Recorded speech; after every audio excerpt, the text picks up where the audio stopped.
और इस वक्त जो बड़ी खबर आ रही है वो आपको बता दें, मोतीलाल वोरा का निधन हो गया है।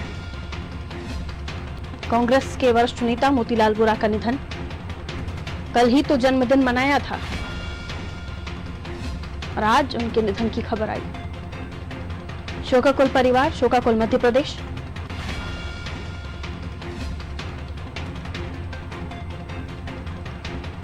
वरिष्ठ नेता, दिग्गजों में शुमार मोतीलाल वोरा, जिनका आज निधन हो गया। दिल्ली के अस्पताल में उनका निधन हुआ है।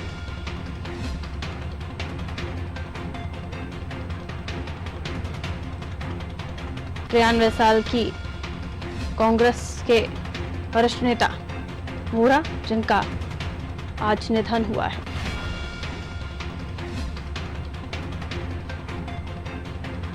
कांग्रेस के वरिष्ठ नेता मोतीलाल वोरा का निधन,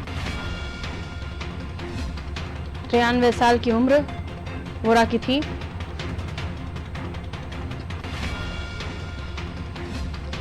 मोतीलाल वोरा के जीवन को और समझने की हम कोशिश करते हैं। प्रभु पटेरिया जी हमारे एसोसिएट एडिटर हमारे साथ इस वक्त फोन लाइन पर मौजूद हैं। काफी दुखद खबर, मोतीलाल वोरा वरिष्ठ नेता, कांग्रेस के वरिष्ठ नेता मोतीलाल वोरा के निधन की खबर है। सर, कैसे देखते हैं आप उनके जीवन को और कांग्रेस में वो कौन से काम जो उनके नाम से याद किए जाते रहेंगे?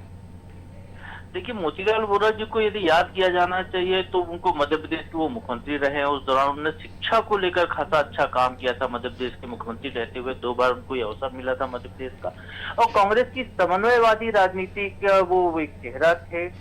जब निर्गुट नेता जैसे थे, वो हमेशा आला कमान के खास रहे। वो आला कमान ने जो बोला उस काम को पूरा करने का उन्होंने हमेशा कोशिश की। और यदि उनको याद किया जाना चाहिए तो कांग्रेस के कोषाध्यक्ष के तौर पर उन्होंने लंबे समय तक कांग्रेस के लिए योगदान दिया है। और पिछले दिनों जब उनका राज्यसभा का कार्यकाल पूरा हुआ था बजट सत्र के दौरान, तो उन्होंने अपना विदाई भाषण दिया था। उसको भी बड़ा एक सुनने लायक भाषण था उनका। और उसके बाद उन्होंने ये कहा था कि मैं राजनीति से, मेरा सक्रिय चुनावी राजनीति से दूर हो गया, लेकिन कांग्रेस से दूर नहीं हुआ हूँ। और लगातार वो कांग्रेस के पक्ष में काम करते रहे। दुर्ग से थे वो, जो पहले अविभाजित मध्य प्रदेश का दुर्ग जिला था, वहां से आते थे। अब दुर्ग छत्तीसगढ़ में आ गया है। तो अब मध्य प्रदेश में लंबे समय तक वो रहे। यहाँ पर उनका एक सरकारी आवास भी उनको आवंटित था, जो बहुत दिनों तक रहा। वो जब भी आते थे तो वहाँ मेल मुलाकात भी लोगों से करते थे। मुझे भी ऐसे अवसर याद है जब उनसे मेल मुलाकात करने का मौका मिला। वोरा जी के सामने सबसे बड़ी बात ये थी पारुल की, जो नए व्यक्ति से यदि मिलते थे तो पूरा फोकस उस पर रखकर बात करते थे। साथ में वरिष्ठ नेता भी मौजूद हों, लेकिन उनका ध्यान वो नए व्यक्ति को कहीं एहसास नहीं होने देते थे कि वो पहली बार उनके पास आया है या बहुत जूनियर है।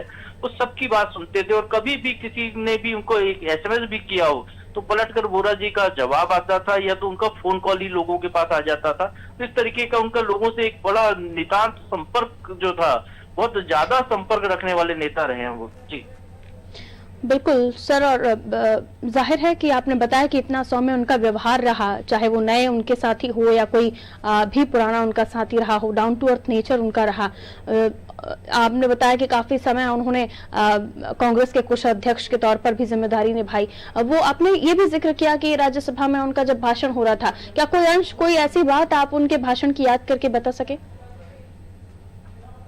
उनने अपने पूरे कार्यकाल के बारे में बताया था, किस तरीके से उनने जो है कांग्रेस के लिए काम किया, किस तरीके से उन्हें देश सेवा के लिए काम किया। जो भी टास्क उनको मिला, तो एक, क्योंकि एक 93 साल की उम्र तक, इतने लंबे समय तक वो, इस उम्र में भी वो लगातार सक्रिय रहे। और आप याद कीजिए कि जितने भी विजुअल्स आप देखती हो या फोटोग्राफ देखती हो, सोनिया गांधी के विजुअल्स के पीछे वोरा जी चलते हुए दिखाई देंगे। बहुत सारे विजुअल्स ऐसे होंगे जिसमें वो साथ में दिखाई देते थे। और कांग्रेस के अंदर जब भी कोई संकट की स्थिति आई तो उसको लेकर वो लोगों से बातचीत करना और समन्वय बनाना, बिठाना, और इस तरीके का काम उनका था कांग्रेस के लिए। बहुत शुक्रिया सर हमारे साथ जुड़ने के लिए। तो हमारा एसोसिएट एडिटर प्रभु पटेरिया जी ने हमें तमाम जानकारी दी मोतीलाल वोरा जी से जुड़ी हुई। देखिए, डाउन टू अर्थ, काफी डाउन टू अर्थ पॉलिटिशियन के रूप में मोतीलाल वोरा जाने जाते रहेंगे। लंबा समय उन्होंने कांग्रेस कोषाध्यक्ष के रूप में बताया। और उसके अलावा जैसे कि अभी प्रभु जी ने भी जिक्र किया कि अमूमन जितने भी आप फोटोग्राफ्स देखे, विजुअल देखे, सोनिया गांधी के पीछे वो दिखाई देते ही थे, यानी काफी करीबी वाला कमान से थे।